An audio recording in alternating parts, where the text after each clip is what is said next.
The falls is one of Wichita Falls' main attractions just right here off of Circle Trail, but it's been off for quite some time. Routine maintenance led to an overall evaluation of the falls, which, looking back at its first evaluation, it has serious damage. Aaron Carney, we're still trying to figure out details. Right now, we are across the street of the Brigadoon Apartments. I'm going to step out of the way so Curtis can show you where the scene has been very active. It's right there on the second floor where we're seeing a lot of the scene take place, where first responders have been. A witness said they heard 4 gunshots, a loud boom, boom, then boom, boom. No need to be alarmed about the condition of the landfill. City officials say even though trash is being dumped here, it's in healthy condition. But the landfill gas is slowly becoming a problem. So much the EPA is close to stepping in to regulate the greenhouse gases being released by the landfill.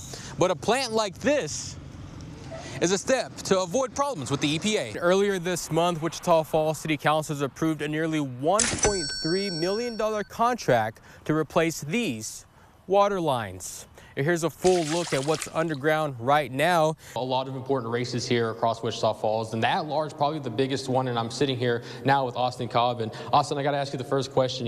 Was runoff on your bingo card tonight? Some of these teachers are going to be making a big decision for their futures right here with the WFISD, whether they want to go ahead and apply to work for Third Future Schools as a teacher, which Dr. Lee told me yesterday will be conducting interviews, or pick a place to go somewhere else within the WFISD who will be honoring that contract. Demonstrators filled downtown Wichita Falls this afternoon.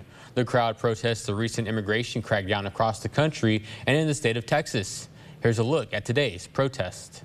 We're speaking for people that can't speak. Demonstrators gather in downtown Wichita Falls to protest the recent immigration crackdown across the nation. It started small, then grew on the corner of 8th and Scott. Protester Jasenia Pando says recent rhetoric on immigration is what sparked the protest. We're out here fighting for our families, friends, anybody and everybody. More people have been more vocal about racist factors, and ICE is a big deal.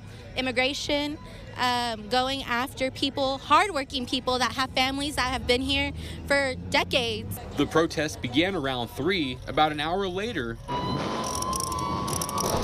a walk began down Scott. Protesters turned down 10th Street, which came to a small halt. Police stopping a protester, then chants broke out.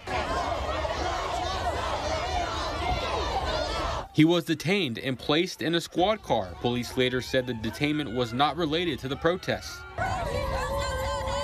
The walk resumed down Indiana and back on Scott again. Police asked protesters at that point to remain on the sidewalk. We are tired of being called criminals. We are working people. We come to work and earn by sweating our luck. If you are a thinking man, I think you will understand this situation. We have a big population here in Wichita Falls, and a lot of our schools have a lot of Spanish-speaking students that are scared, and we need to make it aware that it isn't right if immigration goes into our schools or goes anywhere, that people are here to learn and work. Aside from the one detainment, the protests remained peaceful. Officers remained on scene directing traffic as needed. Many exercised their voice in downtown Wichita Falls. Now, we have not heard about any raids happening in our area. According to the 2023 census data, about 22% of the Wichita Falls population is Hispanic, but Hispanic leaders believe it's higher than that due to 39% of the student population at Wichita Falls ISD is Hispanic. Hispanic Heritage on KFDX is brought to you by Assured Roofing and Construction.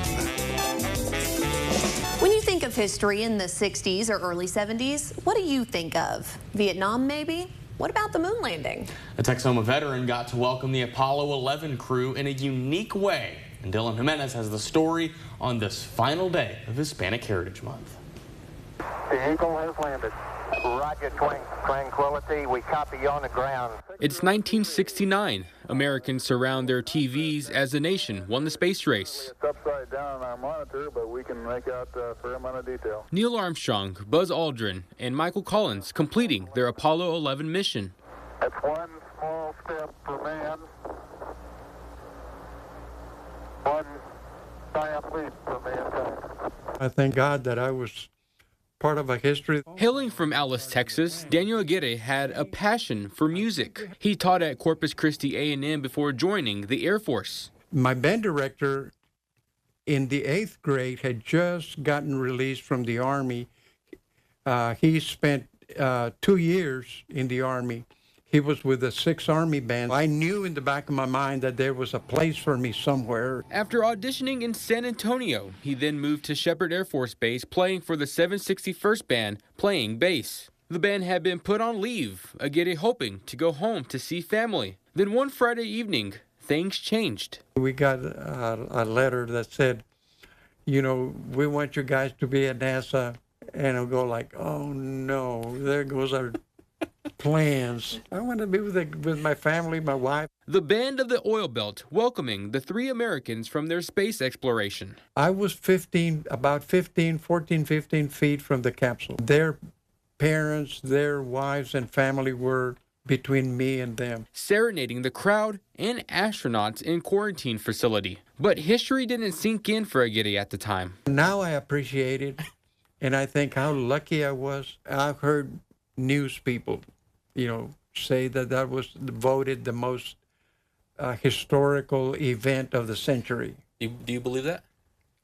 Yeah, I wish I had been older, you know, and know what was going on. Though he never held a rifle. It was a privilege, and I enjoyed it. Notes on a music staff and a bass was his weapon to serve his country.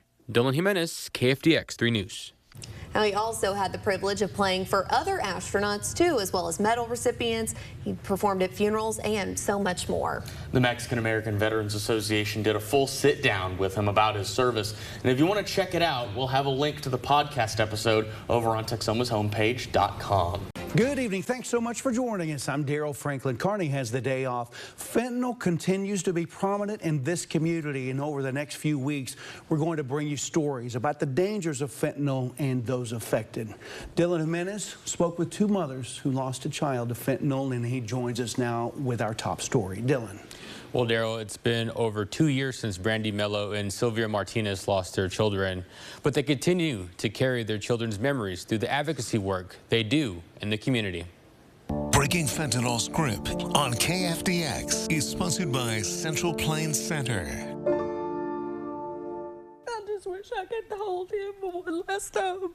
Kaysen Villarreal, forever 13. And I wish I could have done more. Alize Martinez, forever 19. The weekend of September 17th, 2022 forever changed the lives of parents Brandy Mello and Sylvia Martinez. It is a total nightmare every single day. Mello describes her son, Kaysen, as the light in the room. If you were sad, you were down, he would cheer you up. He was always doing his little dances, and he's played football ever since he was old enough to play football. But the light Kaysen brought faded on September 18th, leaving a hole in Mello's heart forever. On that day, Wichita Falls PD arrived to the scene around 11:30 in the morning.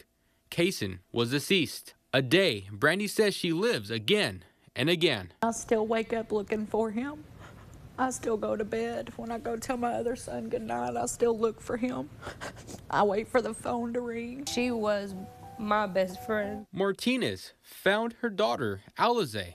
The oldest of 5 siblings is described as a happy soul. She was the first girl. She was funny and just all over the place all the time. She was always happy. On September 17th, Martinez entered Alize's room to find her deceased after taking Percocets the night before. Finding her is forever burned into my memory. Both mothers still living in the nightmare of losing their child. I know how bad it gets me down. And I try to do my best to stay in high spirits for the most part, but it's hard every day. I think by me being able to get up every morning and go to my job at Sober Living and help that next person that walks through those doors, I think that I don't know, so to say, I'm pushing all the grief and the feelings I have about Kaysen and missing him away, but it just kind of giving back, you know, being able to help someone else, being that light in their life, being that person that they can you know, lean on. But through the heartache and grief, the two continue sharing their children's story.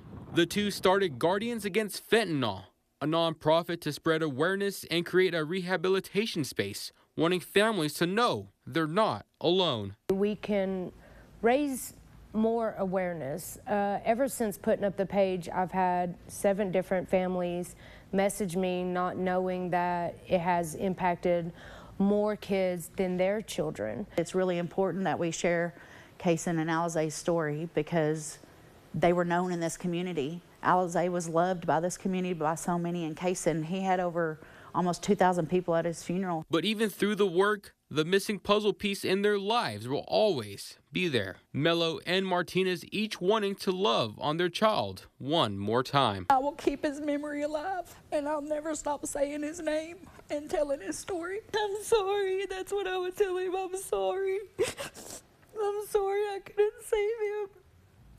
I love and miss you every day. I hate that I couldn't save her.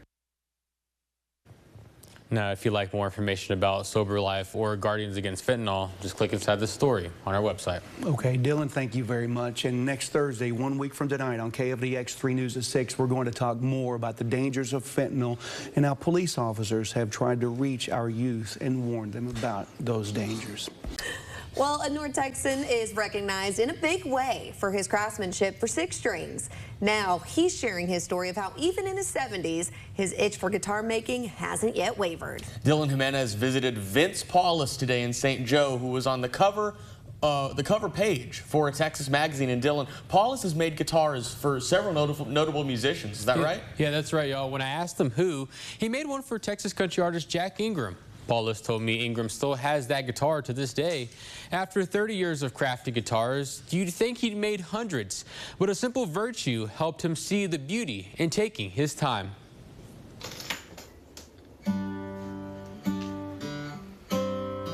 I think my guitars have a lot more low frequencies, and their trebles are mellow. They're not harsh. That's what I try to get. Behind Vince Pawless's house is a small garage. When you enter, you can smell the wood from years of crafting. It's efficient in a lot of ways. Pawless began his guitar making journey with a buddy and a box full of wood and a Martin guitar kit. I think he kind of lost interest in it, so I decided I would finish the guitar out, and I did. I think he ended up buying that one from me, and but I kind of got the bug. While living in St. Joe today, Pawless's craftsmanship didn't start in the small town. The Gainesville native worked with Tom Thumb, working full-time while making guitars as a hobby. After getting transferred to Louisville, he opened his first shop. Pawless later left Tom Thumb and moved back to Gainesville. He worked on his family ranch with his dad while also making guitars. Technically, I was full-time guitar. That was my income mostly. He gave me a little square piece of land at the corner of the farm to put a shop on. So what I was going to do was go full-time building guitars, because I was selling whatever I built, and at the same time helping him with the cattle. With his handy chisel, sprayer, and corded banded saw, the guitar maker has handmade over 160 guitars in 30 years. I'm on my 165th guitar. It was just the setup itself, being able to put strings on a guitar and get a very low action without buzzing, you know. And that took a lot of learning that I couldn't learn from books or other people that were building. It was something that I had to learn what the guitar was doing on my own. Over the years, Pawless has used different types of woods. The rosewoods, Indian rosewoods, Brazilian rosewoods. I got into mesquite just by accident. I asked Pawless what he's learned about himself over 30 years guitar making. It's taught me a lot about patience and methodically going through processes that, hey, the more you take your time, the more you plan better, the better it turns out. That does pay off. While he says he doesn't feel like a patient person, well, I'm still battling it. I think patience. He understands the delicacy that will be a part of his legacy long after he's gone. When I'm done with a guitar, it's like I'm delivering a baby to somebody. You know, this is your baby. You know, whatever comes of this guitar when I'm done, this is just the beginning, even though it's the end for me and working on it.